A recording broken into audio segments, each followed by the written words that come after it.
6 মাসের জন্য New Mooring container terminal পরিচালনার দায়িত্ব চিটাগাং ড্রাই ডককে দেওয়া হলেও বিদেশি অপারেটর নিয়োগে আগ্রহী সরকার।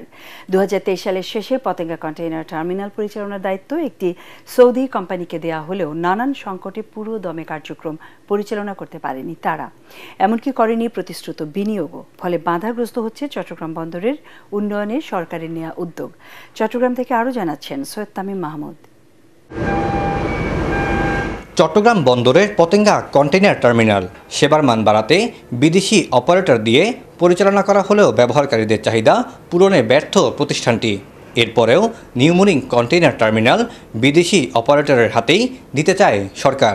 এরই মধ্যে প্রায় শেষের পথে এনসিটিতে বিদেশি অপারেটর নিয়োগ প্রক্রিয়ার কাজ। তো ওনাদের বাংলাদেশে যে এক্সপিরিয়েন্সটা হয়েছে এটা খুবই দুঃখজনক এক্সপিরিয়েন্স হয়েছে। অনেক ধরনের জটিলতার মধ্যে ওনারা পড়েছেন এবং সেটা পড়েছেন তার একটা বড় কারণ হচ্ছে আমাদের সাইডে, বাংলাদেশ সরকারের সাইডে আমরা কখনো ইন্টারন্যাশনাল টার্মিনাল অপারেটরদেরকে নিয়ে ডিল করিনি।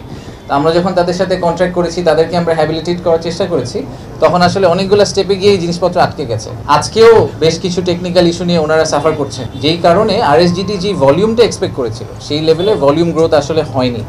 দেশের জন্য কোনটা ভালো হবে সেটা করতে হবে। এবং দেশের জন্য যদি সিডিডিএলকে দিয়ে আমরা ম্যাক্সিমাম ক্যাপাসিটি অ্যাচিভ করতে পারি, ফ্যান্টাস্টিক। যদি আমাদের মনে হয় যে না, এখানে আরও কিছু টেকনোলজিক্যাল অ্যাডভান্টেজ আনা সম্ভব এবং আরও গ্লোবাল বেস্ট প্র্যাকটিস আনলে আরও হয়তো ভালো হতে পারে, তাহলে আমরা হয়তো সেই রাস্তায় যাওয়ার চেষ্টা করব। এদিকে সৌদি প্রতিষ্ঠান রেড সি গেটওয়ের পতেঙ্গা কন্টেইনার টার্মিনালে যন্ত্রপাতি স্থাপনে প্রায় 2000 কোটি টাকা বিনিয়োগের কথা থাকলেও এখনও তা হয়নি। উল্টো দেশীয় ব্যাংক থেকে ঋণ নিতে আগ্রহী তারা। এমনকি বে টার্মিনাল পরিচালনাতেও আগ্রহ রয়েছে প্রতিষ্ঠানটির। বিদেশি বিনিয়োগের নামে দেশীয় ব্যাংক থেকে ঋণ নেওয়া হলে অভ্যন্তরীণ অর্থনীতি আবারও চাপে পড়বে বলে মত ব্যবসায়ীদের। তারা ফাইন্যান্সিং লোকালি নেবেন না ফরেন নেবেন, it's a completely financial structural decision. ওনারা যদি বাংলাদেশ থেকে লোন নেয়, ওনারা বাংলাদেশে লোনের টাকা ফেরত দিবেন। সো আমার মনে হয় না যে বাংলাদেশ থেকে লোন নিলে টাকা দেশের বাইরে চলে যাবে।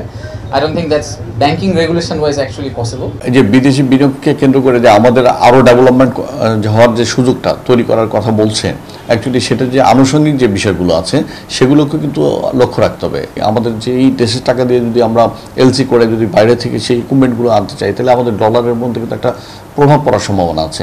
আমাদের দেশের যে এই অর্থনৈতিক যে আমাদের প্রাণচঞ্চলটা ফিরে আনার জন্য আমাদের এবং কিছু ডলারের যে সংকট আছে সেগুলোকে মোকাবেলা করার জন্য আমাদের বিদেশি বিনিয়োগগুলো অতি প্রয়োজন। অন্যদিকে চিটাগাং ড্রাই ডক লিমিটেড বন্দরের অপারেশনাল কার্যক্রমে দক্ষতার পরিচয় দিলেও তাতে পুরোপুরি সন্তুষ্ট নয় সরকার।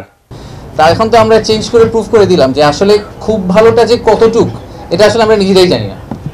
আমাদের এই ক্ল্যারিটিটাই নাই যে এই পোর্ট থেকে আসলে ম্যাক্সিমাম কতটুকু ভলিউম পাওয়া সম্ভব।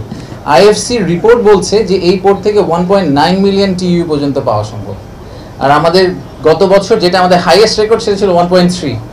এখন অলরেডি সিডিডিএল এটাকে প্রজেকশন বলছে যে তারা এটার উপরে চলে যাবে। টেকনোলজি এবং বেস্ট প্র্যাকটিস এবং গ্লোবাল প্র্যাকটিস আসলে হয়তো এটা তার চেয়ে উপরে চলে যাবে। তবে বন্দর ব্যবহারকারীরা বলছেন, চট্টগ্রাম বন্দর শহর কেন্দ্রিক হওয়ায় শুধু বন্দরের ভেতরের কর্মদক্ষতা বাড়ালেই হবে না, তার সাথে প্রয়োজন অবকাঠামোগত উন্নয়নের পাশাপাশি অন্যান্য সুবিধাও বাড়ানো। সৈয়দ তামিম মাহমুদ, এটিএন বাংলা, চট্টগ্রাম।